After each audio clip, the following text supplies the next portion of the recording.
এইখিনি দেখিছে মই বাছি গৈছিলে কেক বনাওঁতে অলপ পাৰ্টি কেক এটা অৰ্ডাৰ আছিলে তাৰপিছত অলপ বাছি গৈছিলে আৰু এইখিনি মই এতিয়া আইচক্ৰীম বনাব লৈছোঁ। এইখিনি দেখিছে গাখীৰ দিলোঁ ইয়াতে আৰু গাখীৰখিনি দি ভালকৈ ফেট দিলোঁ। এনেকৈ আপোনালোকে যেতিয়া হুইপ ক্ৰীম বাছি যায় এনেকৈ আপোনালোকে ইউজ কৰিব পাৰে। এইটো হৈছে ক্ৰাছ, এইটো মই ইউজ কৰিম, মেংগ' ক্ৰাছ হয়, ইয়াতে দিম। খাই বহুত ভাল লাগে, টেষ্টি আৰু মেংগ' এটা ফ্লেভাৰ আহে। এয়া মোৰ আইচক্ৰীম গোটেইখিনি মিক্স হৈ গ'ল আৰু এটা টাইট কণ্টেইনাৰত মই এনেকৈ আইচক্ৰীমখিনি ঢালি দিলোঁ আৰু অলপমান ঠেকাৰি দিব যাতে আইচক্ৰীম তলত বহি যায়।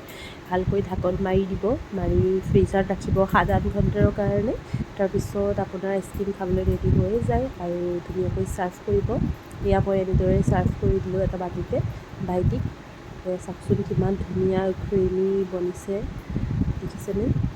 আৰু অতি কম সময়ৰ ভিতৰতে আপোনালোকে ঘৰতে এনেকৈ আইচক্ৰীম তৈয়াৰ কৰিব পাৰে। মোৰ স্কুপ নাছিলে চ' মই চামুচেৰে সহায়তে এনেকৈ উলিয়াই লৈছোঁ। চাওক ধুনীয়াকৈ এৰাই আহিছে আৰু খাবলৈও বিৰাট টেষ্টি হয়। এনেকৈ স্প্ৰিংকল কৰি দিলোঁ মই অলপ আৰু লগত অলপ মেংগ' ক্ৰাছ ঢালি দিলোঁ। এয়া আমাৰ ফাইনেলি আইচক্ৰীম ৰেডি হৈ গ'ল। Thank U.